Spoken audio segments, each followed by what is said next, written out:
Bonjour à tous, bienvenue dans le podcast Pépinière. Alors aujourd'hui, grosse thématique, la Ligue des Champions. La Ligue des Champions a évolué, on le sait. Est-ce que l'évolution est nécessaire ou est-ce que c'est un caprice de gros clubs ? Pour en parler aujourd'hui, 3 personnes avec moi. Franck Mayungou. Franck, bonjour. Salut Nabil, comment ça va ? Écoute, ça va et toi hein ? Ouais, ça va tranquillement. Beau sujet, hein, moi j'aime bien. Prêt pour le retour du foot de club ? Ouais, vas-y, ces semaines-là sont interminables, c'est chiant. France, Azerbaïdjan, pardon.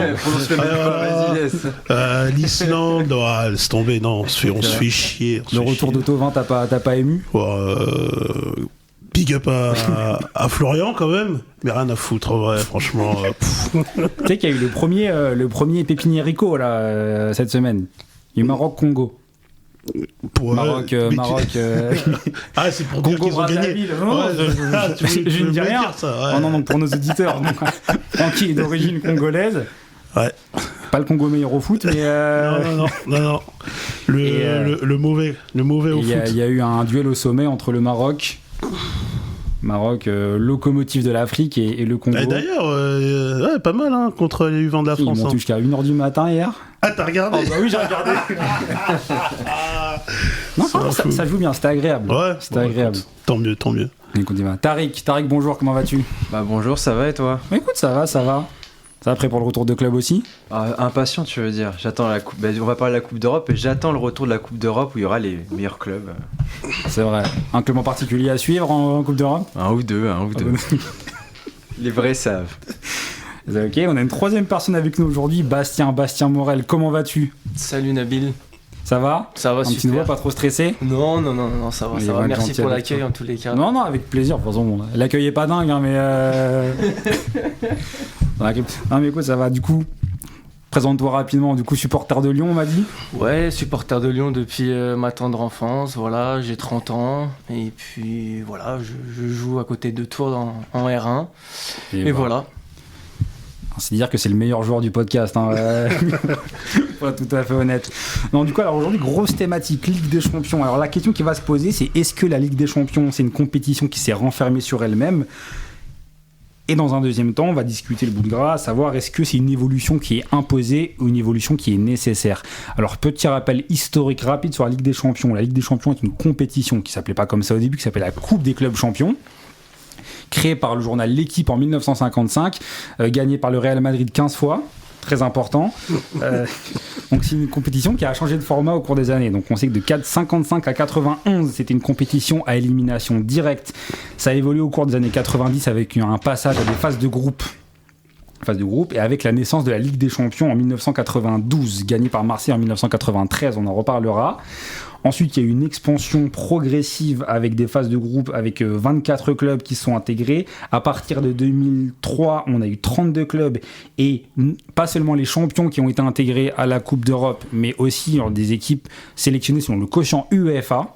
Une grosse évolution qui nous amène jusqu'à aujourd'hui avec une compétition à 36 équipes. On parle de Suisse modèle avec une grande phase, un mini-championnat, et ensuite une phase à élimination directe en aller-retour. La Ligue des Champions a évolué. On constate qu'aujourd'hui, c'est une compétition qui est renfermée sur elle-même. Alors aujourd'hui, la question, c'est est-ce que cet élargissement à 36 clubs, est-ce que c'est une ouverture ou une illusion d'ouverture ? Francky, qu'est-ce que t'en penses ? Pour répondre comme ça, c'est clairement une illusion d'ouverture. T'en parlais, jusqu'à 91, il n'y avait que les champions et le tenant du titre qui faisait la Ligue des Champions. Puis dès les années 90, il y a eu le premier mouvement où on parlait déjà de Super League. Et donc en fait très vite il fallait trouver un nouveau modèle, les télés sont arrivées et donc on a intégré le 2e des championnats puis le 3e. Aujourd'hui je crois que en Angleterre jusqu'au 5e maintenant voilà ils font la Ligue des Champions, là où avant c'était la Coupe des clubs champions, donc il fallait être champion pour faire la Ligue des Champions. Aujourd'hui c'est plus un truc où c'est les 36 meilleurs clubs d'Europe. Voilà, peu importe que 5 soient en Angleterre, 4 en Espagne, ce qu'on cherche c'est l'élite. Et l'élite, elle est dans 4 championnats. Elle est 4,5, on va dire. Ouais.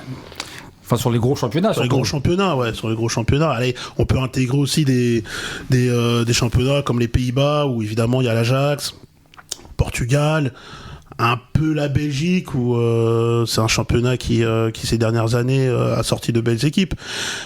Mais on va pas plus loin, hein. On joue sur, on va dire 7 championnats, quoi.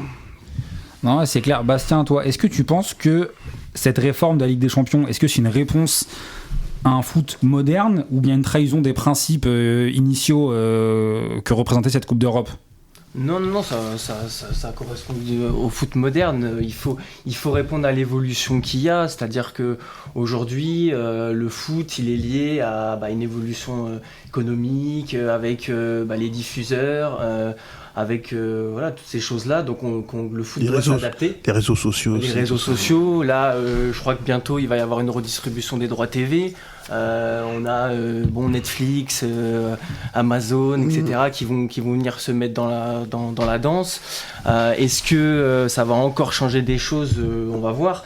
Mais non, on est obligé. Le foot est obligé de s'adapter. La Ligue des Champions est obligée de s'adapter à ça. Parce qu'on parle aussi de ranking UEFA pour classer des équipes, savoir est-ce que les équipes se qualifient ou non, comment on sélectionne des équipes. Tariq, pour toi, qu'est-ce que tu penses de cette notion de ranking UEFA? Est-ce que le mérite sportif est préservé ou bien c'est une prime à la fidélité qu'on valorise uniquement les gros clubs? Je pense que c'est une tentative de rationaliser la Ligue des Champions, parce qu'il faut bien justifier la position de chacun, organiser la compète, etc. Mais je pense, comme mes deux camarades, que de toute façon c'est une évolution logique. Parce que de toute manière, les gros clubs ont pris une telle place, parce qu'on en parlait un peu, Francky en parlait un peu, des années 90, il y a déjà l'idée de Super League. Et en fait, c'était même Berlusconi, je crois, qui portait ça au Milan AC avant d'être le dirigeant de l'Italie et le maître des soirées Bunga Bunga.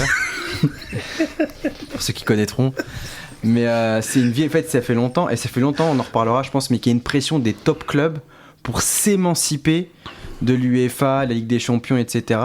Et donc, en fait, faire une espèce d'énorme compétition, c'est inévitable. Et le ranking, c'est juste une tentative de dire, on va donner des points à chacun, on va vous mettre à votre place, etc. Faire un peu comme ce qu'il y a au tennis, entre guillemets. Mais au fait, les gros clubs resteront les gros clubs. C'est eux aussi qui ont l'audience, soit dit en passant. Donc, c'est inévitable, à mon avis. Mais vous pensez que ça valorise plus la notoriété que la performance en elle-même? Ça va ensemble. Ceux qui ont la notoriété, c'est les meilleurs. Ouais, et puis de toute façon, en termes d'audience, aujourd'hui, l'UEFA peut pas se passer du Real, du Barça, du Bayern, des clubs anglais, du PSG. Voilà, ça tourne entre, je dirais peut-être 10 clubs. Et si demain, l'UEFA dit, ces 10 clubs-là, vous avez une carte pendant 25 ans, vous serez qualifiés quoi qu'il en soit, malgré vos résultats sportifs, en fait... personne ne dira rien parce que c'est eux qui font l'audience. Ah, mais c'est que là vous parlez de mérite, mais aujourd'hui Tariq parlait de mérite, comme quoi les gros clubs et les gros pays sont ceux qui ont plus de mérite. Aujourd'hui, on a des clubs dans des pays qui n'ont pas forcément de mérite du fait de leur classement en championnat. En Angleterre, il y a le 6e qui part en Ligue des Champions. En Italie, il y a eu le 6e qui est parti. Aujourd'hui, on constate que les petits pays qui ont fait la gloire de la Ligue des Champions sont condamnés à disparaître. Toi, Bastien, qu'est-ce que t'en penses ? Condamné à disparaître pour l'instant, non, mais là aujourd'hui on a encore des clubs qui, comme Bruges, comme les Bruges l'année dernière, ils font 8e de mémoire. Non, pour moi ces clubs-là ils peuvent encore exister avec ce format-là. Le format d'ailleurs actuel leur permet quand même de pouvoir essayer de faire le barrage ou alors au moins d'aller en 8e. Moi je pense pas qu'ils soient lésés ces clubs-là par rapport à l'ancien format, puisque dans les anciens formats on avait des équipes qui allaient en quart de finale, en 8e, on avait Wolfsburg, on avait Benfica, on avait ces clubs-là. Donc pour l'instant, avec le format actuel, pour moi, ils ne sont pas lésés. Maintenant, si ça évolue forcément, comme Francky l'a dit, on peut se retrouver forcément avec les top 10, et puis après, derrière... Mais est-ce qu'ils ne sont pas là pour faire joli ? Parce que moi, je suis complètement d'accord. Je me suis un peu replongé dans l'histoire. On avait des performances dans les années 70, 80, 90. On avait Malmo en 79 qui font finale. On a Bruges en 78 qui fait finale. On a le Panathinaikos en 71 qui fait finale. On a le PSV qui gagne en 89. On a Porto qui gagne en 87. Belgrade qui gagne en 91. Est-ce qu'aujourd'hui c'est envisageable même d'y penser Mais le foot, il y a eu un truc, l'arrêt Bosman qui a tout changé en fait. Parce que là où avant, je crois que tu avais droit à 2 joueurs. Étrangers. Depuis 3. 3 au moment de la joueurs, depuis 3. De joueurs étrangers par équipe. Donc ça fait que ton meilleur, par exemple, je sais pas moi, l'équipe belge, imaginons qu'aujourd'hui, il n'y ait pas eu l'arrêt Bosman, ça se trouve dans les équipes belges, t'aurais eu du De Bruyne, t'aurais eu du Hazard, t'aurais eu du Compagnie à la grande époque, enfin ils auraient eu des équipes compétitives en Coupe d'Europe. À partir de l'arrêt Bosman, c'est terminé. Libre circulation des joueurs, et les gros clubs, ceux qui ont le plus d'argent, ils prennent les meilleurs joueurs. Et là, ça crée une élite européenne, qui fait que on a de plus en plus de disparités à l'intérieur même des championnats nationaux, et ça se rejaillit sur la Coupe d'Europe, au final. Du coup, l'UEFA va totalement dans ce sens, et aujourd'hui, on fait pas, on valorise pas la diversité, mais on valorise seulement des affiches qui sont bankable. Enfin, aujourd'hui, on s'en moque totalement qu'un club suédois fasse une performance. J'ai l'impression. Dans le meilleur des cas, ça serait la belle histoire. Mais déjà, c'est la croix à la bannière pour se qualifier, pour un petit club. Il faut voir les tours de qualif qui commencent au mois de juin. Dès juin, juillet. En juin. Les premiers tours, ça commence en juin. En fait, c'est tout pour qu'ils se qualifient pas. Ouais, et puis on constate que la Ligue des Champions, elle perpétue une tradition d'une Europe du foot qui est devenue à 2 vitesses, voire 3 vitesses, avec les Anglais qui commencent à prendre vraiment les devants. On a d'autres pays, on a l'Espagne, l'Allemagne, l'Italie, la France qui va bientôt être déclassée peut-être, qui est derrière, et les autres pays, mais ils n'existent pas sur la carte du foot. Bastien, qu'est-ce que t'en penses ? Ouais, ils existent pas. Après, pour revenir à ce que tu disais, moi je pense que le nouveau format, les équipes modestes comme Bruges, etc., ils sont un petit peu lésés. Par contre, je trouve que les petits clubs, comme Paphos, comme Almaty, là, ces clubs de chapeau 4, ce nouveau format-là, il leur permet, avec ce nouveau tirage, de jouer 2 équipes du chapeau 3, du chapeau 4. Alors, il leur permet pas de passer, mais il leur permet de récupérer un petit peu d'argent. Avant, quand on était sur une poule de 4, vous aviez forcément le chapeau 4 qui prenait 0 point ou 1 point. Là, vous avez la semaine prochaine, je crois, Paphos qui va rencontrer Almaty. Il y a un des deux qui risque de prendre 3 points. Vous prenez 2 millions d'euros. Bon même si en fait ça va rien changer comptablement, parce que au pire des cas ils vont prendre 1 point, ils vont prendre 3 points, mais par contre financièrement ces clubs là, on l'a vu avec Brest l'année dernière qui a quand même récupéré un beau pactole, Bruges pareil, financièrement on peut dire que ces clubs là participent à la Ligue des Champions, c'est un plus pour eux pour la suite. Ouais, après, moi, je trouve que c'est quand même... en fait, ça dépend ce que tu veux faire de cette Ligue des Champions. Soit tu fais vraiment une compétition d'élite, et là, tu te dis, bon, moi, les Paphos, les machins, les clubs bulgares, tout ça, merci, vous allez en conférence Conference League, et là, on fait un truc où on prend les 24 meilleures équipes d'Europe, on assume le truc, on prend les 24 meilleures équipes d'Europe, et on fait une compétition d'élite. Là, il y a toujours un peu, j'ai l'impression qu'il y a une hypocrisie où on dit, ah, mais tout le monde peut venir, venez Paphos, venez chez Almaty, venez Karabag, un jour c'est Karabag. Mais en fait, ils sont là pour faire de la figuration, en fait. Mais ils servent à rien. T'as pas peur d'avoir toutes les semaines des Real... Moi, clairement, par exemple, Real City, j'en peux plus. Real City, depuis... Mais Babas, on y arrive. Ouais, on est déjà dedans. Mais comment tu te positionnes ? On est déjà dedans, mais comment toi tu te positionnes par rapport à ça, Francky ? Est-ce que t'acceptes, tu prends la vague et bon, tu prends la vague, tu montes sur ton surf et bon, t'essaies d'arriver au bout, ou bien tu dis c'est chiant, je regarde le foot parce que bon. Moi je le déplore.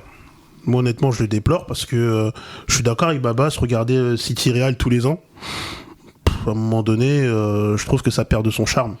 Mais en fait, on est arrivé à un niveau d'entertainment où on est en train de se NBAiser.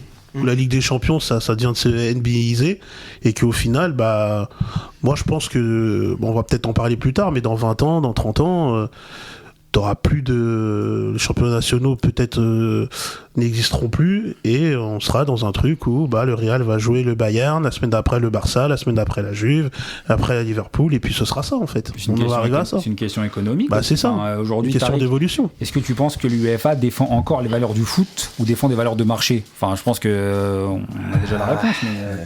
Marché, évidemment. Après, comment dire, quand l'UEFA fait le choix de l'élargissement à 36 clubs, il y a le marché, mais il n'y a pas que le marché, il y a aussi, j'allais dire plus prosaïquement, les élections. Parce que il y a des élections à l'UEFA pour savoir qui va diriger l'UEFA, et c'est important d'avoir le vote des petits pays, parce qu'il y a plus de petits pays que de grands pays en termes de championnat de foot. Et donc, à mon avis, c'est aussi une des raisons pourquoi on se retrouve avec 36 clubs, pourquoi ils ont fait aussi ce nouveau format, qui, soit dit en passant, moi j'aime beaucoup le nouveau format. Mais tu penses vraiment que le nouveau format il valorise enfin pour moi le nouveau format moins pire qu'avant, je trouve. Peut-être, mais c'est que pour moi, pour une grosse équipe, c'est quasiment impossible de pas se qualifier. Il y a 24 équipes qui passent. C'était le cas avant. Ouais, mais Barça, Real, Bayern au début des années 2010, s'ils font pas demi-finale, c'est qu'il y a eu un bug. Tu regardes l'année dernière, qui passe à la trappe parmi les grosses équipes? Aucune, j'ai l'impression. C'était déjà quasiment comme ça avant. Alors après, passer à la trappe sur la phase de ligue. Après, en barrage, t'as quand même la Juve l'année dernière qui saute, t'as le Milan qui saute, et t'as City face au Real. Mais est-ce que la Juve, le Milan, est-ce que eux, quand ils se font éliminer par Feyenoord et par le PSV de mémoire, est-ce que eux ils sont contents de leur saison? Pour moi, ces clubs-là, c'est potentiellement 8e, quart. Se faire sortir en barrage, pour moi, ça revient au même que s'ils se font sortir sur la phase de ligue. Donc pour moi, je suis d'accord que ce nouveau format il avantage les grosses équipes. Paris en est la preuve. Paris l'année dernière, avant la J7 et la J8, ils n'ont pas le nombre de points, ils ont 7 points. Ils prennent 3 points contre City, 3 points après contre Salzbourg. Stuttgart. Ils finissent à 13, ils se qualifient. Mais sur un format à 6 matchs comme il y avait avant, avec 7 points, ils passent pas. Donc oui, il avantage ces équipes-là. Maintenant, je pense pas que c'est pas non plus une voie royale. On leur dit pas, allez, jouez 8 matchs, amusez-vous, et puis vous êtes déjà en quart. Là, je suis d'accord avec Babas, c'est que avant, t'avais 6 matchs. Là, le fait qu'ils aient allongé le nombre de matchs, en fait, t'as des matelas. C'est-à-dire que comme Paris l'année dernière, comme dit Babas, avec 7 points, normalement, tu ne passes pas dans une poule. Et là, le fait qu'il y ait 2 matchs supplémentaires, en fait, c'est... Bon, t'as un matelas supplémentaire, tu vas jouer 2 matchs supplémentaires pour essayer de te qualifier. Et en fait, ce nouveau format... Moi, je suis d'accord avec Tariq, j'ai plutôt apprécié le nouveau format, mais en fait, tu dis, mais si on en prend 24, c'est pour être sûr que les gros passent dans les phases d'élimination directe. Et au final, c'est ce qui s'est passé. Et bon, on a eu la Ligue des Champions qu'on a eu l'année dernière, qui au final, sur les phases finales, ne change pas des Ligues des Champions précédentes. On retrouve les mêmes. Est-ce que vous pensez ici que l'UEFA répond à un besoin de supporters ?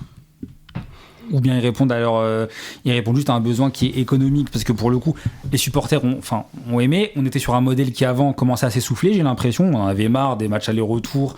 La phase de poule, elle était interminable. Elle était interminable. Ah, mais okay. Et l'idée, moi, que j'ai, c'est est-ce qu'aujourd'hui, on doit accepter cet élitisme comme une fatalité, ou bien on peut on me dit c'est ça ou la Super League, donc vas-y, on gagne un peu de temps et on fait ça. Moi j'ai l'impression que c'est ça aujourd'hui. Tariq, t'as l'air d'accord? Pour moi c'est pleinement ça, c'était ça ou la Super League. D'ailleurs ils ont eu très très peur en 2021 quand le projet de Super League fuite et qu'ils découvrent qu'il y a tous les plus gros clubs anglais, tous les plus gros clubs espagnols, et c'est la Première Ligue qui les a sauvés. La Première Ligue, ils ont commencé à dire à tous les clubs anglais, vous allez en Super League, vous jouez plus en Première Ligue. J'ai que rapidement pour nos auditeurs, la Super League, c'est une association de gros clubs européens. Bon, tu peux dire les 12 plus grands clubs européens. Qui se sont émancipés de l'UEFA pour créer la Super League, et une ligue totalement fermée. Et ça avait créé une espèce de raz-de-marée et avait poussé l'UEFA à proposer des réformes, ce qu'on a aujourd'hui. Et il s'était fait taper dessus par la Première Ligue, parce que si la Première Ligue vient pas allumer les clubs anglais et qu'ils se retirent pas tout de suite, peut-être qu'il y aurait une autre histoire, parce que les promesses comme de la Super League, c'était 400 millions d'euros par club par an de revenus. Ah ouais. Minimum. Donc c'est pour ça aussi qu'ils ont créé, à mon avis, le mondial des clubs avec je sais pas combien de millions. Ils ont créé cette super Ligue des Champions, en fait. Enfin, il y a aussi une pression des clubs. C'est qu'aujourd'hui, il faut se rendre à l'évidence, le foot, la Ligue des Champions et le foot en général appartient aux puissants, aux gros clubs, parce qu'aujourd'hui les gros clubs ils ont une telle influence sur la façon dont le foot est dicté, dont le foot est joué. Pour moi aujourd'hui on est là-dedans totalement. Bastien, qu'est-ce que t'en penses? Ah oui, ça c'est sûr. Il y a aucun. Moi, je peux même faire un comparatif avec un autre sport comme le tennis, où le tennis aujourd'hui, on est passé sur les deuxièmes gros tournois, les Masters 1000, on est passé sur 10 jours au lieu de 7. On est typiquement sur l'évolution qu'il y a eu. Ça, je savais pas ça. Ouais, et en fait, là par exemple, on a eu là récemment la surprise où on s'est retrouvé avec une finale inédite parce qu'il n'y avait pas les Sinner et les Alcaraz, mais demain, quand ils sont là les deux, on a tout le temps la même finale. Et moi, je rejoins le foot et ce qu'on disait tout à l'heure, c'est-à-dire que là, aujourd'hui, en faisant ça, on va bientôt arriver à quelque chose où on va se retrouver toutes les semaines ou tous les ans avec les mêmes demi-finalistes, les mêmes finalistes. Et puis voilà. C'est déjà à peu près le cas depuis 10 ans, en vrai, même 15 ans, tu vois. Je pense qu'on est arrivé à un point. Je pense que le foot a pris un tournant. C'était peut-être moins le cas au début des années 2000. Moi, je pense qu'il y a eu un tournant. On en a parlé en plus à la fin des années 2000, où il y a eu une élitisation du football. Où là, on a commencé à avoir en Allemagne le Bayern qui gagnait tous les ans. On a eu la Juve qui a gagné pendant 10 ans. En Espagne, c'était 3 fois sur 4 le Barça. C'était pas le Barça, c'était le Real. Un peu l'Atlético. Il y a juste en première ligue où ça a beaucoup été City. On a eu un peu Chelsea. La première ligue, il n'y a que 4, à part l'épisode Leicester qui est vraiment une anomalie. Il y a, depuis 2004, il y a eu Chelsea, Manchester United, City et Liverpool qui ont gagné. Les 4 gros. En vrai, il n'y a pas de. C'est vrai. Bon, ça fait toujours un de plus qu'en Espagne ou qu'en Italie. Enfin, en Italie, ces dernières années, ça tourne. Mais en fait, ce que je veux dire, c'est que regardez les palmarès des championnats jusqu'aux années 2000, jusqu'à la fin des années 2000. Et les palmarès depuis la fin des années 2000, en fait, dans les championnats nationaux, il commence à avoir une telle disparité que ça ne devient plus intéressant pour les clubs, les gros clubs européens, de jouer leur championnat national. Donc, je pense qu'on va vers une élitisation, c'est sûr. Aujourd'hui, le PSG jouer la Ligue 1, c'est trop petit pour eux. C'est vrai que là, on a le PSG qui... Non, la deuxième question qui se pose aujourd'hui, c'est est-ce que cet élitisme, il est imposé ou est-ce que c'est nécessaire ? Est-ce qu'aujourd'hui, c'est la suite logique qu'on veut pour le foot ? Est-ce que c'est imposé par des grands clubs, par des chaînes de télé ? Ou est-ce que vraiment ça répond à un besoin de supporters qui veulent plus consommer des matchs pas intéressants ? Francky, qu'est-ce que t'en penses, toi ? Non, moi je pense que en fait, le football a toujours évolué à un moment donné. Si on prend le début des Coupes d'Europe, encore une fois, pendant longtemps, on a été dans une logique où donc il y avait qu'un champion et que les championnats nationaux prévalaient entre guillemets sur les Coupes d'Europe. Mais là, en fait, avec l'ère de la consommation, des réseaux sociaux, le monde a changé en 30 ans. Et en fait, le football doit s'adapter à ces changements. Et je pense qu'on est arrivé à un point où aujourd'hui, les nouvelles générations, pour fréquenter beaucoup les moins de 20 ans, que ce soit dans mon boulot ou dans mon... Voilà, Francky, doucement. Ça raconte beaucoup les moins de 20 ans. Ouais, non, mais attends. Contextualise. Attends, tu m'as pas laissé finir. Tu m'as pas laissé finir. Au cas où. Francky va justifier désormais. Non, pour les couturiers, que ce soit dans mon boulot. Voilà. Oh là là. C'est bon. Moi, j'arrête de parler. Tu vas vite, par contre, parce que je repasse par strike bientôt, là, donc... Non, que ce soit dans mon boulot ou que ce soit dans mon métier, dans ce que je fais en tant qu'éducateur dans mon club, et ben en fait c'est des jeunes qui consomment plus du tout la Ligue 1. Ils consomment plus la Ligue 1 et ce qu'ils attendent en fait c'est la Ligue des Champions. Et ils parlent Ligue des Champions et tournois internationaux. Le reste, ça ne les intéresse pas. La Ligue 1 n'existe pas. Nous, on cherche le spectacle, une espèce de show télévisé, on espèce de... Ouais, on cherche le Barça contre la Juve, on cherche Liverpool contre l'Inter, le Bayern contre le Barça. En fait, c'est ça qu'on cherche. Le PSG Lens du dimanche soir, il intéresse plus personne. Et j'ai même envie de te dire que même les nouveaux supporters du PSG, ceux qui ont moins de 20 ans, 25... Alors on va dire moins de 20 ans, le PSG Lens du dimanche soir, en fait, ils vont même pas le regarder, ça les intéresse pas. Ok, Bastien, qu'est-ce que t'en penses, toi? Je crois que t'es assez d'accord avec Francky. Ouais, je suis d'accord, mais moi je pense que même la nouvelle génération, je pense que même par exemple le Liverpool Atlético qu'il y a eu récemment, ou même le Barça Newcastle, en poule, je pense qu'ils veulent même pas le regarder en fait. Je pense qu'ils attendent les phases finales, voilà, un quart, une demi, mais moi je pense que cette génération-là, ils ne regardent plus du tout ce genre de match en phase de poule, voilà, même le Paris-Barça, enfin, je pense que cette génération-là, ils consomment voilà, du highlight, ils consomment du résumé YouTube le matin, dans le bus, ou en petit déjeunant, voilà, et puis après tu vas échanger avec lui, et tu vas lui dire que tu as regardé le match, il va te dire bah oui, j'ai regardé le résumé, et en fait là, il y a un décalage, il y a un décalage. Sinon, ce qui se fait souvent aussi, c'est ils vont regarder le match, mais avec le téléphone en fait. Tu vois, ils regardent le match, mais en fait ils regardent leur téléphone. Dès qu'il y a une action, ils lèvent les yeux. Et puis après, bon bah dès que c'est fini, et ben ils vont être sur leur téléphone. En fait, alors ça fait un peu vieux con ce qu'on fait, tu vois, alors qu'on a à peine 30 piges. Mais moi je ressens vraiment un décalage entre nous et ceux qui ont 10-15 ans de moins. Tarek ? Non, mais c'est évident que la façon de consommer les médias en général et donc le football, elle a changé. Et donc forcément, on est sur une génération qui est habituée d'ailleurs au format court, intense, à ce qui est flashy, ce qui brille, etc. Et donc forcément, eux, ce qui va les attirer plus, c'est pas le cas de tous, mais je pense qu'il y a quand même globalement quand même, c'est vrai pour la majorité de cette nouvelle génération, c'est les actions un peu clinquantes, les résumés, ce qui va faire parler au fait. Donc maintenant, ce qui compte, c'est les hashtags sur Twitter. Ouais, c'est ça, top TikTok hashtag, et tout. TikTok, c'est d'une puissance phénoménale. Et donc, en fait, la façon de consommer, je pense pas qu'ils aiment pas c'est pas qu'ils aiment pas le foot, mais la façon de consommer, c'est plus la même. Le temps d'attention n'est plus le même. Non. Donc forcément, bah, en fait, ils vont regarder les matchs, en même temps, ils vont regarder ce qui se dit sur Twitter ou sur TikTok en même temps. Puis quand il va y avoir l'action, bah, ils vont lever la tête. Puis après, ils vont vouloir voir les réactions ou réagir. Même parfois, je vois des gens qui disent « Oh, vivement qu'ils clippent ce passage dans le match, les réactions vont être folles sur Twitter, tu vois. Ouais. » Donc en fait, la façon de consommer est plus la même. Et donc forcément, en fait, les compétitions sont obligées, pour moi, de s'adapter à ce nouveau public. Toi, t'as l'impression qu'on consomme aujourd'hui le foot comme un espèce de show télévisé, comme des épisodes sur Netflix, où on cherche le highlight, la bonne scène, etc. C'est la NBA-tisation, on en parlait tout à l'heure. On est sur un truc où on cherche le highlight, on cherche le truc clinquant, et on est plus sur un truc où bah non, faut prendre le temps, faut que ça arrive tout de suite maintenant.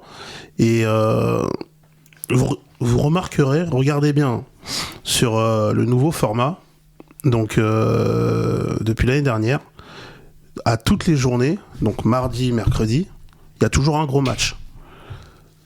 Je crois que la semaine prochaine, le gros match, ça doit être Atlético-Arsenal, sur le mardi, et sur le mercredi, tu dois avoir un Real Juve, alors je sais pas si c'est un Real Juve ou un...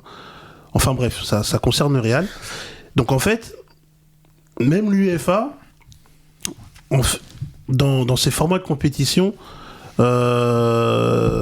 s'arrange pour qu'il y ait toujours ce gros truc, ce gros match qui va intéresser. Ouais, mais les gars, là vous faites un constat qui est très intéressant. Moi je suis d'accord avec vous, mais vous, qu'est-ce que vous en pensez en tant que maintenant jeune trentenaire, etc. Enfin, est-ce que vous trouvez ça dommage? Est-ce que vous, votre Barça Getafe, votre lance PSG, est-ce que vous, à terme, si on vous l'enlève, il vous manquera? Ou bien vous dites bon bah c'est l'évolution, moi maintenant j'ai pas le temps, moi maintenant je travaille, moi maintenant genre j'ai mes enfants, ma copine, etc. Donc bon bah mettez-moi juste un Real Bayern et ça suffit. Bastien, qu'est-ce que t'en penses? Ah non, moi ça me manquera. Moi le premier, je consomme beaucoup de Ligue 1. Moi l'affiche du dimanche soir, c'est aussi des souvenirs d'enfance. Je regardais ça avec mon père, je regardais juste le coup d'envoi. Enfin voilà, c'est quelque chose que voilà, c'est ancré et ça me manquera. Mais j'ai peur qu'on arrive à ce qu'on est en train de dire. Moi j'ai même peur je vais peut-être abuser dans ce que je vais dire, mais j'ai peur qu'on arrive à ce qu'on soit plus sur des mi-temps de 45 minutes en fait, qu'elles soient coupées. Ce que tu disais, Francky, avec l'attention des jeunes et des nouvelles générations, on va peut-être se retrouver avec des cartons, comme au basket, des 10 minutes, puis en même temps on te mettra une pub, comme ça fera, ça donnera un billet. Enfin. Tarek, je vois que t'acquiesces. Ah bah non, mais c'est sûr, moi ça fait longtemps qu'ils en parlent, de mettre plus de pubs que, par exemple, on parlait de la NBA au basket, ils peuvent en changements plus. déjà. y a des pays où ils mettent des pubs pendant les changements. Au Mexique. Ouais, mais même en Espagne, ils font passer des défilés, bandeaux en dessous. Pendant la pause boisson. Bien sûr, mais même en Espagne, ils sont peut-être en avance là-dessus, mais même à la radio, quand ils commentent un but, ils crient but, et entre le moment où ils crient but et ils vont faire le commentaire du but, il y a une pub qui passe. Alors très rapide, mais ils font ça, donc ça fait très longtemps, et je pense que de toute façon il y a une marchandisation de plus en plus forte, parce que les clubs veulent aussi plus en plus d'argent, donc c'est inévitable, ça va s'adapter au nouveau public, qui comme ça aura sa pause, pourra réagir sur les réseaux, etc. Donc non, je pense que c'est une évolution qui... En fait, quand on sait ce qu'on perd, on sait pas ce qu'on gagne. De toute façon, comme on a dit, il y a une accélération des changements dans le football. Déjà la VAR a complètement modifié la façon de défendre, la façon de siffler des pénaltys, les mains et tout. Et quand je vois quand j'entends des personnes de 50, 60 ans parler du football des années 80, 70-80 pardon, et le comparer à aujourd'hui, ils passent pour des vieux cons, mais en fait, moi je pense que nous on est arrivé à un point où ça sera nous les vieux cons en fait, parce que nous on a connu un foot, on a commencé à le regarder au début des années 2000, mais en fait qui était complètement différent du foot qu'on consomme aujourd'hui, que ça soit dans les compétitions, que ça soit les joueurs dans les schémas tactiques, dans tout ça. Ouais, donc on a évolué avec, mais déjà le foot des débuts des années 2000 n'est pas le même que celui d'aujourd'hui. Ouais, mais déjà, depuis les années 2000, est-ce qu'on tend pas vers ce qu'on a aujourd'hui? Est-ce qu'on va déjà le réel, oui, c'est ça. Depuis au final, on découvre une situation, enfin bon, là, on fait un podcast, donc on en parle, mais là, on parle d'une situation qui est une finalité depuis des dizaines d'années. En fait, moi, je vais te dire, Nabil, on est dans un processus, on n'est pas à la fin du processus. Là, on a enclenché un processus où, à la fin, moi, je suis convaincu qu'on va le connaître, on va avoir une Super League. Alors, faite par l'UEFA ou pas par l'UEFA, je ne sais pas. Mais il va y avoir une Super League où il y aura les meilleurs clubs, où il y aura un système de division, peut-être de montée et descente, peut-être une ligue fermée, je ne sais pas. Mais où ce sera un championnat.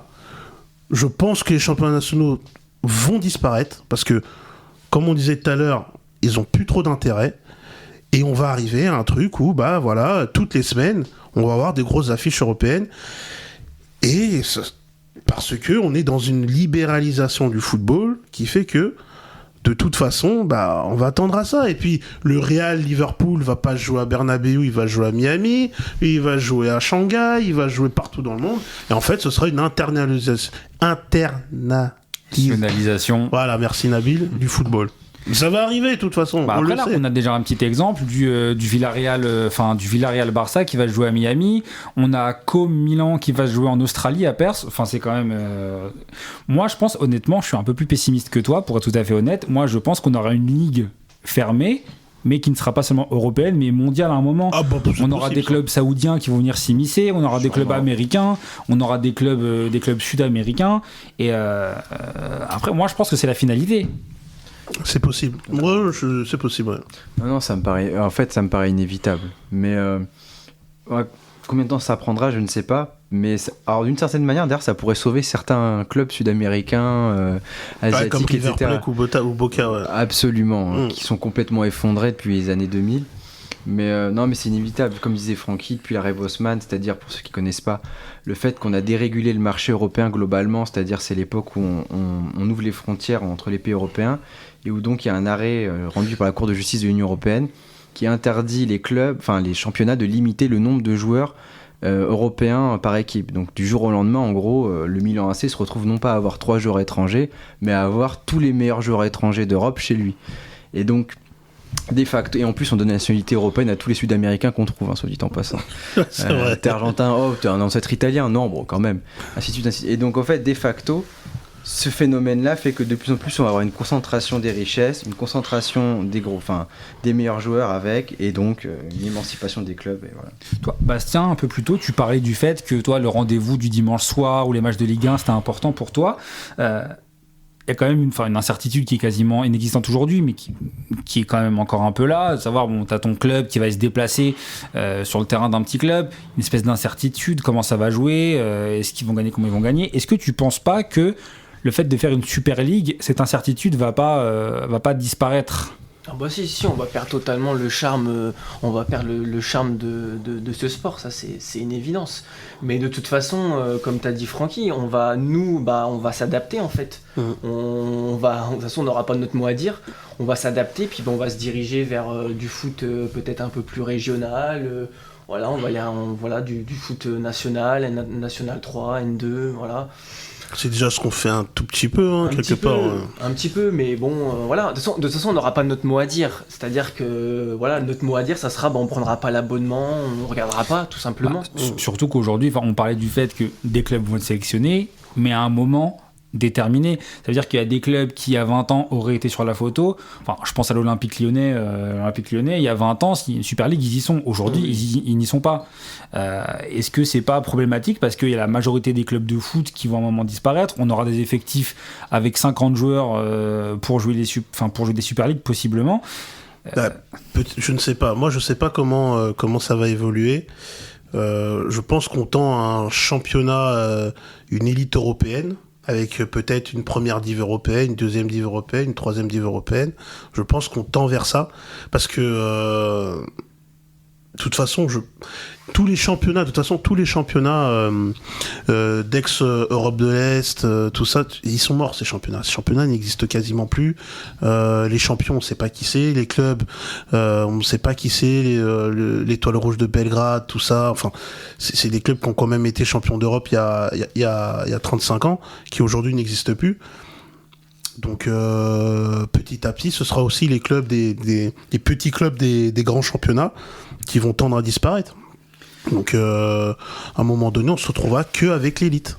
Ce qui est intéressant aussi, c'est, vous en parliez un peu plus tôt, c'est le rôle des supporters dans ce nouveau modèle. Est-ce qu'aujourd'hui les supporters ont vocation à être simplement des consommateurs, ou bien on aura une nouvelle génération de supporters qui va, au lieu d'être fan de Lyon, de Paris, de Marseille, va être fan de Chelsea, ce qui est un peu déjà le cas, mais totalement fan de Chelsea, de Manchester, du Real, etc.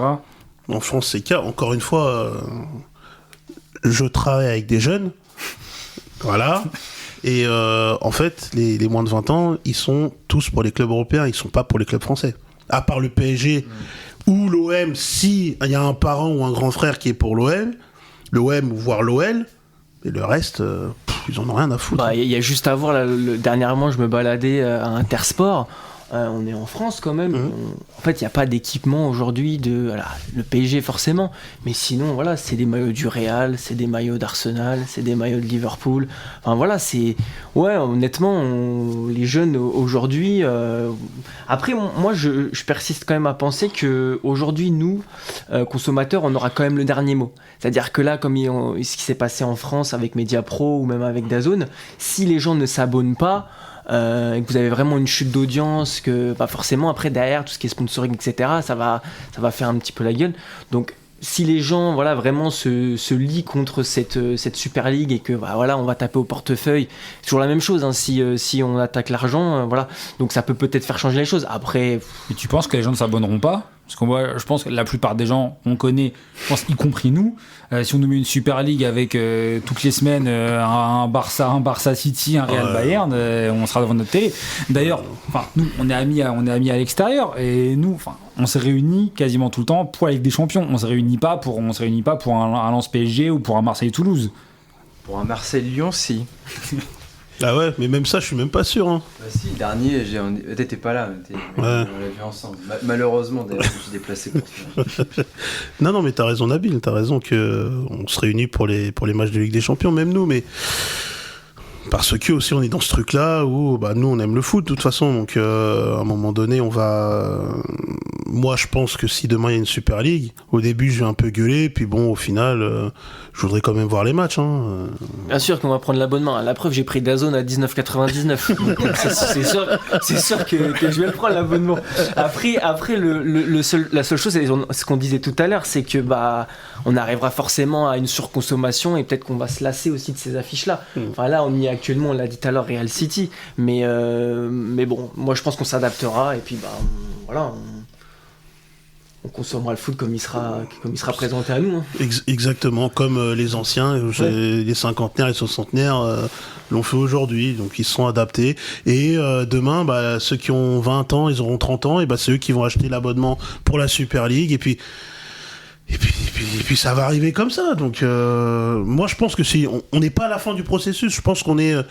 le processus il est enclenché et puis qu'on n'est pas à la fin du truc. Je pense qu'il faut juste l'accompagner et non, pas forcément s'y opposer. Moi, si avec moi, on repartirait 20 ans en arrière avec le format d'il y a 20 ans, avec pas plus de 4 représentants, même 3,5 par pays. Enfin voilà, ça serait moi. Une Coupe du Monde à 32 équipes, un Euro à 16. Voilà, je repartirais sur ça, mais je sais que c'est pas ça l'évolution. C'est vrai qu'on en a pas parlé, mais la Ligue des Champions aujourd'hui et son évolution a totalement tué toutes les autres Coupes d'Europe. Ça, c'est un bon cas. Parce que pour un petit rappel historique, il y avait la Ligue des Champions où il n'y avait que les champions nationaux qui participaient. Ensuite, il y avait la Coupe des vainqueurs de Coupe, où la C2 qui a disparu, où c'était les vainqueurs de Coupe des championnats nationaux qui s'affrontaient, qui donnaient aussi des grosses affiches, parfois plus compétitives que la Ligue des Champions, et on avait aussi d'autres Coupes d'Europe qui aujourd'hui n'existent quasiment plus. Elles existent encore, mais elles sont reléguées au second, voire au troisième plan. Tarek, est-ce que tu partages ça ? La Ligue des Champions, c'est la première division, la Ligue Europa, c'est la deuxième division aujourd'hui. Donc c'est aussi simple que ça. En fait, c'est déjà la Conference League, je ne sais même pas pourquoi on en parle. Donc c'est ça, c'est la troisième div. Il y avait l'Inter-Toto avant. Mais il n'y a que les plus grands qui ont gagné. Gagné par Marseille, ouais. Je sais pas le préciser. Mais c'était de 93 à 2010, 0 titre. Sauf l'Inter-Toto, c'est ça 2005. 2005, absolument. Absolument, milieu de terrain féroce. Exactement, Ribéry et tout. C'est un homme robuste. Mais salut s'il nous écoute. Non, mais c'est vrai que ça a tué les autres coupes. Parce que je pense que, d'ailleurs, on parlait des moins de 20 ans, que Francky connaît bien. Mais je pense que pour eux, c'est inimaginable que la meilleure équipe sur une saison puisse ne pas être en Ligue des Champions en fait. Et il y a une époque, ça existait. Il y a des gars qui gagnaient le Ballon d'Or en gagnant la Ligue Europa. Je pense à Ronaldo le Brésilien qui gagne avec Barcelone. Il gagne la Ligue Europa. Enfin, en 97, ouais. Et parce que le Barça n'est pas qualifié en Ligue des Champions parce qu'ils sont pas dans les deux milieux classés d'Espagne. Non, mais il est vrai qu'aujourd'hui, on a beaucoup de champions en Ligue des Champions ne sont pas champions nationaux. Je prends le Real qui a gagné en 2014, 16, 17, 18, 22, 24. Ils sont champions nationaux l'année d'avant. Quasiment. En 2014, ils sont pas champions. En 2016, ils sont pas champions. En 2017, ils sont champions. Non, ils sont pas champions. En 2018. Non, c'est 2017 qu'ils sont champions. En 2016, ils perdent. Donc en 2017, ils auraient pu concourir à 2018. C'est ça. C'est-à-dire qu'ils gagnent le championnat 2017, mais ils gagnent pas le championnat 2016. Voilà, c'est ça. Pas en Ligue des Champions. Oui, non, je suis d'accord. Non, mais ce que je veux dire, c'est qu'ils gagnent la Ligue des Champions alors que ils sont pas champions nationaux. Exactement. Il y a eu en 2014, ils gagnent la Ligue des Champions, ils sont 3e de leur championnat. En 2013, ils sont 2e. En 2016, ils sont 2e. Donc ouais, pareil. En 2021, ils sont 3e de leur championnat. En 2023, ils sont 2e de leur championnat. Et pourtant, ils sont champions d'Europe. Donc ouais, après c'est un modèle qui est différent, donc on est là pour le critiquer ou pas, peu importe, mais ça a quand même du sens. Non mais c'est sûr que ça a tué les autres Coupes d'Europe. Déjà, rien que pour le nouveau format de la Ligue des Champions, il n'y a plus de renversement, de reverser. Avant, tu finissais 3ème ta poule, t'allais en Ligue Europa, donc ça rehaussait le niveau. Aujourd'hui, il n'y a même pas ça. Donc non, aujourd'hui, la Ligue Europa, elle a vraiment perdu d'intérêt. Alors moi, sur ça, je suis pas forcément d'accord, parce que en tous les cas, le fait que ce soit plus reversé, moi je trouve que c'est beaucoup mieux. Comme ça, il n'y a plus d'histoire d'une équipe qui arrive de Ligue des Champions et qui va gagner. Là, au moins, le vainqueur de la Ligue Europa, il est depuis le début. Toi, ça t'arrange, toi. Je savais que t'allais venir me chercher sur ce terrain-là, mais oui, mais moi j'ai pas de honte à dire qu'aujourd'hui, je pense que je me suis fait une raison, et de mon vivant, je verrais pas mon club, l'Olympique Lyonnais, gagner la Ligue des Champions, et que forcément, voilà, une Ligue Europa, la conférence, ça m'embêterait, voilà, de sauter partout pour la conférence. Tu seras en slip pour la conférence Ligue. mais c'est vrai que la Ligue Europa, voilà, l'exemple. La gamme elle est vide pour Lyon. Non, mais moi je suis d'accord avec toi. Par exemple, moi je pense que l'OM c'est un club dimensionné pour la Ligue Europa. Moi je suis très content qu'ils jouent la Ligue des Champions cette année. On va pas la gagner. Moi je pense que demain, avec la même équipe qu'on a là aujourd'hui, on nous met en Ligue Europa. je pense qu'on peut avoir des ambitions. On aurait été renversé en Ligue Europa, ça aurait été exceptionnel. D'ailleurs, on aurait gagné une Ligue Europa peut-être s'il n'y avait pas les équipes reversées, parce qu'on s'était quand même mangé Atlético Madrid. Je comprends toujours pas ce qu'ils foutaient là. C'est vrai que c'était top 3 voire top 5 européens maximum, et c'était n'importe quoi. C'était là, tout à fait. Non mais écoutez, c'était un débat très très intéressant, je vous remercie. On va passer à la troisième partie, la partie historique et les souvenirs. Aujourd'hui, je vous ai demandé de préparer une partie historique, un souvenir que vous avez sur un match de Ligue des Champions qui vous a marqué. Tariq, est-ce que tu veux commencer par parler de ton match ? Avec plaisir. Alors moi, c'est un match, mais c'est surtout un moment. C'est un moment marquant de mon enfance, parce que c'est aussi une époque. On est un peu les vieux cons du podcast, donc c'est un peu le thème du jour. On est en 2007. Et en 2007, pour les moins de 20 ans, ils peuvent pas imaginer ça. Le match est en direct sur TF1 gratuitement. Thierry Gilardi aux commentaires, feu Thierry Gilardi, paix à son âme, et avec Jean-Michel Larquet. C'est Lyon qui joue, c'est le Grand Lyon, hein. C'est l'époque du Grand Lyon, et c'est l'AS Roma en face. Magnifique match. Magnifique match. Il faut pour les moins de 20 ans qui peuvent pas imaginer. À l'époque, Lyon, c'est quart de finale minimum. Minimum. Jamais plus, hein, mais quart de finale minimum. J'allais y venir, mais 2 secondes. Le Real Madrid, c'est leur paillasson. C'est leur paillasson. D'ailleurs, ils les pètent cette année-là en poule, comme d'hab. Et Lyon, ils perdent en quart à chaque fois, mais toujours avec les honneurs. Ils perdent contre Porto en 2004, qui va faire champion. Ils perdent en 2005 contre PSV. Nilmar, est-ce qu'il y avait faute ? Bon, moi je m'en souviens pas, mais bon, voilà. L'année en 2006, ils perdent contre le Milan, vraiment au terme du match. Un scénario dramatique. Et c'est un grand Milan. Et donc là, ils arrivent en 8ème, ils sont premiers de poule, ils viennent d'exploser les Real. Solide. Ils explosent tout, ils arrivent, ils tombent contre la Roma, 2ème de poule, qui s'est fait laver par Valence en poule. Donc franchement, bon. Match aller à Rome, 0-0. Bon, on se dit, c'est à Rome, ça arrive. Match retour à Gerland. L'impossible arrive. Déjà, Totti marque un but de la tête. Déjà, la description est bizarre. 1-0, but à l'extérieur contre double, mais on est au milieu de la première mi-temps, il y a encore du temps. Lyon est plus fort, Lyon domine. Et là, il y a un moment hors du temps, un moment en suspension. Il y a Mancini qui reçoit le ballon. Et qui s'avance et qui se retrouve seul face à Réveillère. J'ai le souvenir, j'ai le flash. Paix à son âme aussi, Réveillère. J'ai le flash de Jean-Michel Larquet qui dit: il ne faut pas se livrer. Il ne faut pas se livrer. Et là, il y a Mancini qui multiplie les placements de jambes. C'est quasi miraculeux. Il hypnotise Réveillère, il hypnotise même le public. Moi, je suis hypnotisé devant ma télé, je suis un enfant. Je comprends pas ce qui se passe. Réveillère finit sur les talons. La gravité pèse très lourd sur son dos. Crochet, il y a Coupé qui sort et il envoie une espèce de mine, mais c'est une bastos dans l'Olympique Lyonnais. Du gauche sous la barre. Hein.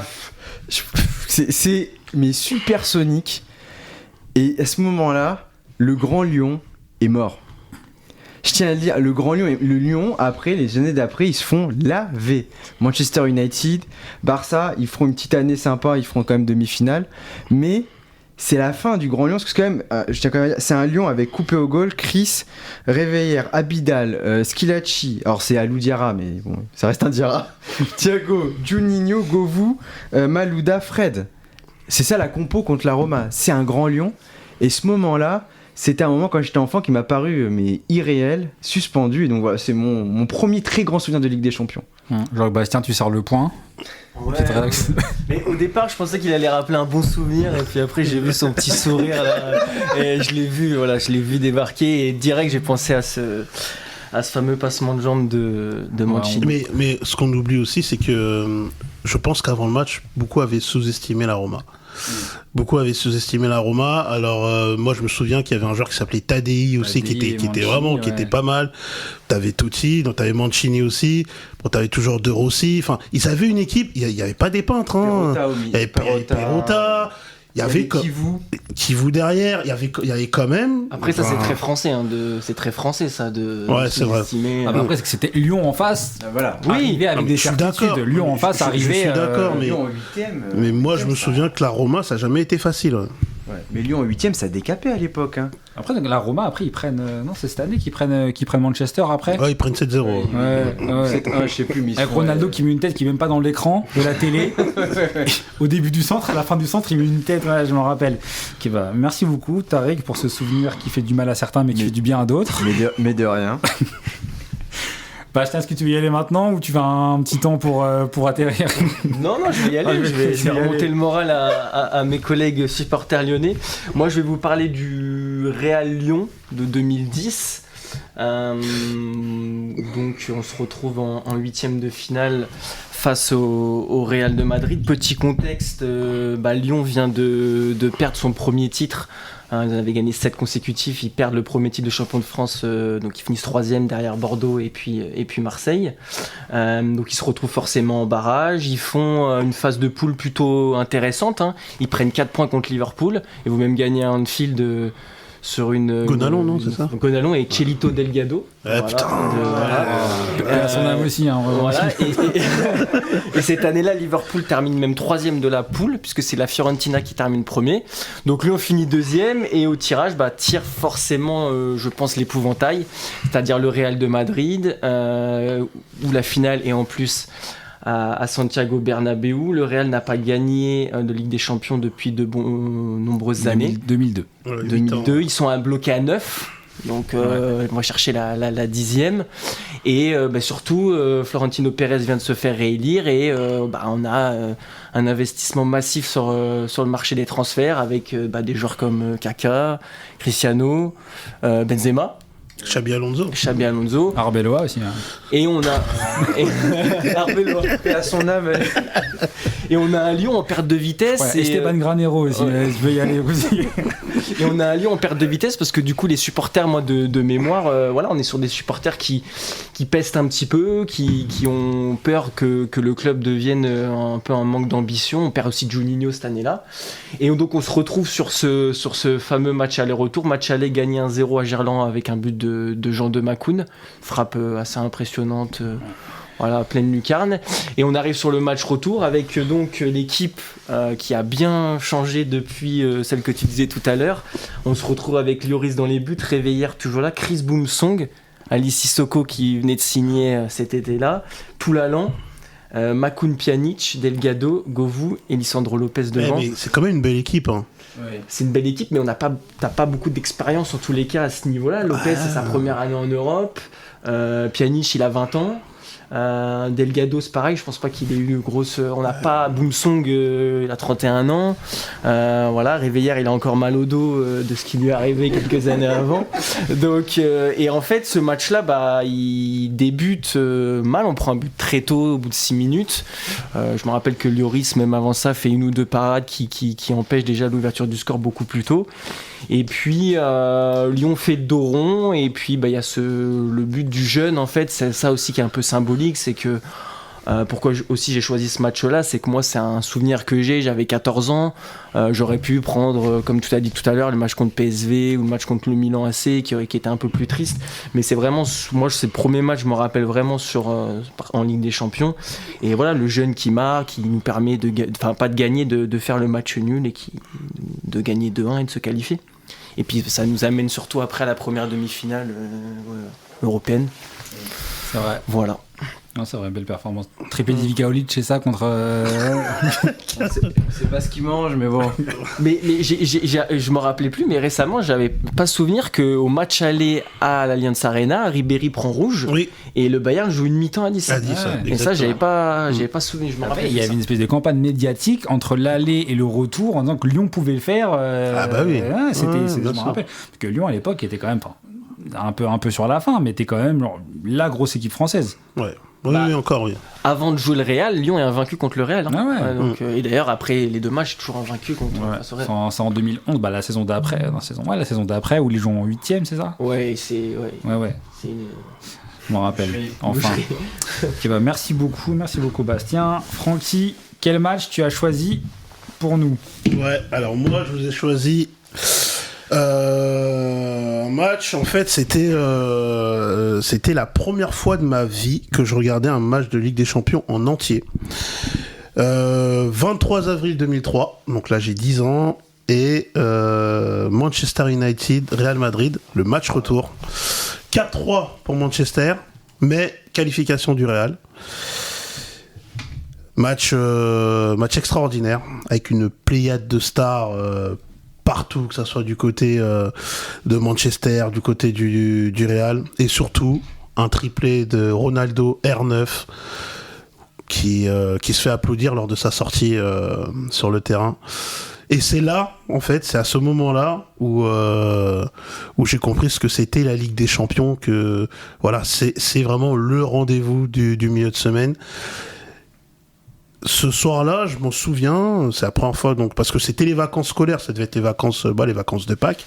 Donc, mon père, donc c'est la mi-temps, et à la mi-temps, souvent, il disait, bon, tu vas au lit, et puis là, il dit rien, donc tu te fais un peu petit, tu sais, dans le canapé, tu sais, tu dis rien, t'es là, tu dis rien, la seconde mi-temps commence. Tu te faques sur le canapé. Voilà, et tu fais pas un mot, tu vois.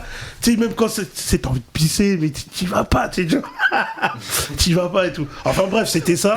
Et donc, du coup, ce match-là, je m'en souviens parce que Ronaldo phénoménal, Zidane te fait un match incroyable.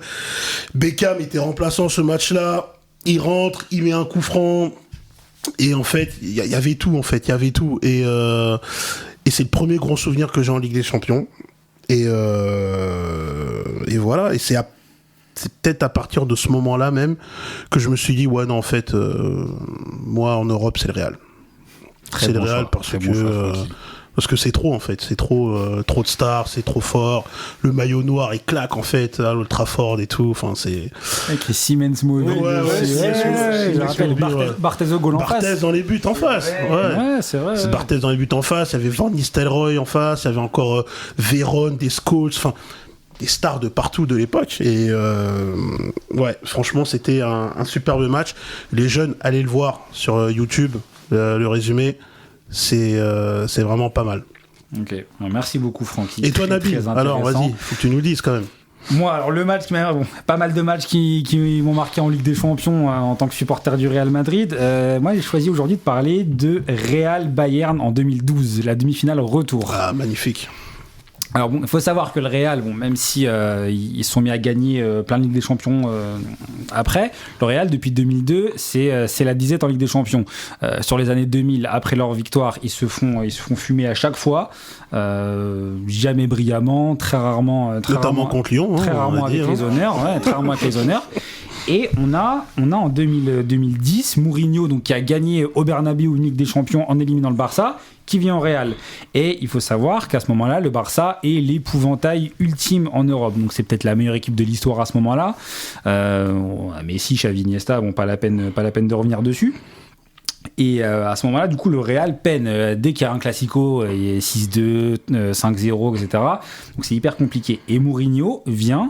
Et en fait, ce match, pour moi, c'était vraiment le moment où je me suis dit, ok, le Real, même s'ils perdent, ils sont revenus sur le devant de la scène en Europe et à un moment, ils vont gagner. Donc au niveau de l'équipe, des stars partout au niveau Real. On a Benzema, Ronaldo qui met doublé, Ramos, Pepe, Marcelo, Casillas en face, une pléiade de stars aussi, Robben, Kroos, Schweinsteiger. Ribéry, Boateng, Neuer, enfin des équipes exceptionnelles. On est sur un match d'un niveau exceptionnel, 2-1, victoire du Real qui perd 2-1 en match aller mais qui gagne 2-1 en match retour. Mais je crois que les 3 buts sont marqués dans les 20 premières minutes, il me semble. C'est ça. Donc doublé de Ronaldo, 6e, 14e, Robben qui met un penalty en face. Prolongation avec Higuaín qui gâche une occasion de but. C'est un peu l'histoire de sa vie, ça. Et séance de tir au but, Neuer en face qui est donc le meilleur gardien du monde, enfin qui va le devenir mais qui est déjà le meilleur gardien du monde à ce moment-là. Donc Ronaldo s'avance, rate son penalty, Kaka s'avance, rate son penalty, Casillas après arrête de penalty, donc il remet les équipes à 0 et Ramos qui vient en 4e tireur et envoie une espèce de chandelle et en fait qui tue les espoirs du Real, qui est disqualifié dans la foulée. Tout le monde pleure, mais c'était une défaite qui pour moi, pas dire encourageante, mais qui m'a fait beaucoup de mal. Mais je me suis dit ok, j'ai vu un excellent match, j'ai vu une excellente équipe et cette équipe à un moment va gagner.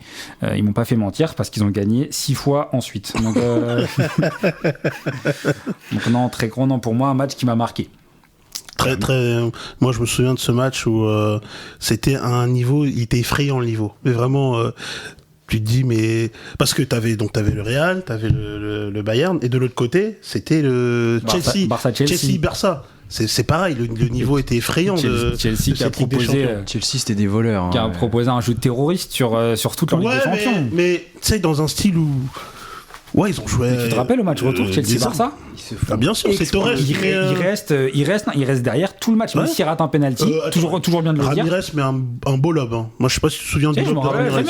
Messi qui perd la balle sur la récupération de Lampard et Ramirez qui lob. Et Messi qui rate un penalty. Je l'ai pas dit, mais je le dis. Il le tire sur la barre. Ouais, et Petrosec qui faisait 4 mètres de haut et qui aurait eu la balle de toute façon. C'était une époque où avant de rater ce penalty, il les ratait très très rarement, et après ce penalty, il en a raté beaucoup. Peut-être. Écoute, comme les bonnes nouvelles ne vont jamais. C'est génial. Merci beaucoup les amis. On va finir par un petit quiz parce que comme d'habitude on déborde un peu. On poser des questions à chacun, puis ensuite des petits tests comme ça. Alors, Tariq, petite question. Non, Francky, petite question. L'OM perd la finale contre l'Étoile Rouge de Belgrade en 1991. Ouais. Faux. Est-ce que tu peux m'indiquer quelle est la particularité du championnat yougoslave à ce moment-là entre 88 et 92? Alors eux, ils faisaient un championnat et dès qu'il y avait un match nul, séance de tir au but. Donc en fait, ils étaient habitués à jouer des séances de penalty, pas de nul. Exactement. Et l'OM qui perd ce match, bien évidemment, durant la séance de tir au but. Exactement. Exactement. Merci. Tariq, petite question. Lors de cette même Ligue des Champions en 1991, qui a été élu meilleur joueur de l'Olympique de Marseille? Est-ce que c'est Papin? Est-ce que c'est Waddle? Ou est-ce que c'est l'électricien du Vélodrome lors du match contre le Milan AC? C'est le projecteur qui explose, donc je sais même pas si c'est l'électricien qui est agréé pour ce genre de problème. Mais est-ce que tu veux rappeler rapidement le contexte à nos auditeurs? Je peux le rappeler très simplement. Le Barça, pardon. J'ai trop l'habitude de ne pas voir l'OM en Ligue des Champions. Le Marseille est en train d'exploser le Milan AC, qui est la meilleure équipe du monde à ce moment-là. C'est comme le grand Barça à la fin des années 2000. Et il y a un projecteur qui explose et donc ils arrêtent le match. Il va reprendre et le joueur du Milan, à la demande de leur président qui s'appelait Silvio Berlusconi, refuse de reprendre le match parce qu'ils voient bien qu'ils se font rouler dessus et ils espèrent qu'on va rejouer le match. Pas de chance, il n'y avait pas de raison valable pour ne pas rejouer le match, donc tout simplement ils ont perdu. Et plus tard d'ailleurs les joueurs l'ont reconnu, Maldini, etc. Que cette année-là, la meilleure équipe du monde c'était Marseille. Et donc je pense que le meilleur joueur de l'OM, je pense que normalement ça devrait être Papin. Heureux hasard qui bénéficie à l'Olympique de Marseille qu'on salue.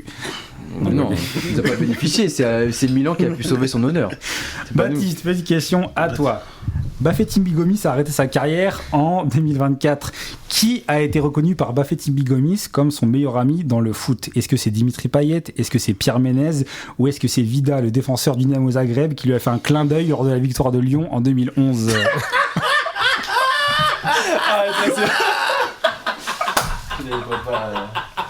J'aurais pu parler de ce match-là dans mes souvenirs. Est-ce que je vais nous faire un petit contexte d'abord Honnêtement, je me rappelle ce match. Je regardais le match même dans la chambre de ma mère, je me rappelle. Et même moi, en regardant un peu les images, je me dis en vrai, des moments quand même. On est mené à 0 en plus. On est mené à 0. C'est vrai que Donc pour ce qui est du contexte, Lyon devait gagner avec un score important et il gagne 7-1 contre le Dinamo Zagreb avec 4 buts de Bafétimbi Gomis qui n'est pas arrivé beaucoup dans sa carrière, et au moment du 3e ou du 4e but il récupère le ballon dans les buts et on a Vida, donc le défenseur du Dinamo Zagreb, qui ensuite a joué une finale de Coupe du Monde contre la France, a fait un clin d'œil à Bafétimbi Gomis. Il a fait même Mbappé aussi en finale de Coupe du Monde. On l'a pas vu, mais je pense qu'il lui en a fait un ou deux. Donc c'était un moment important, donc qui a ravi tous les complotistes. Donc merci beaucoup les amis. Alors petit il a pas répondu pour le meilleur ami. C'est Pierre Ménez le meilleur ami. Bien sûr. Un vrai Lyonnais. J'aimerais maintenant que vous nous citiez chacun à la suite un buteur en finale de Coupe du Monde. Le premier qui se trompe perd. Je vais gagner. Vas-y, allez, top. Francky commence. Pelé. Mbappé. Zidane. Et je pense après 93, t'as dit Pelé pour 91, mais après 93, parce que sinon on va... En Ligue des Champions, en Coupe du Monde. Non, Ligue des Champions, j'ai dit quoi? T'as dit en Coupe du Monde. Merde, désolé. Ah oui. Ah oui, je me suis. Non, bah écoutez, désolé, non, c'était en Ligue des Champions. La Ligue des Champions. Il a perdu aussi, tiens à le rappeler quand même. Non, Ligue des Champions Ligue des depuis Champions. 93. On recommence On alors. recommence. Ah, depuis Raoul. 93 inclus. Ouais. Ok. Allez-y, faut que ça envoie. Dembélé. Ok. Boli. Mayoulou. Et Dembélé? Non, il n'y a pas Dembélé. Ah. Il marque pas. Doué. Prenez-lui le micro, Pour ça, je sais qu'il y a des joueurs parisiens qui ont marqué. Hein.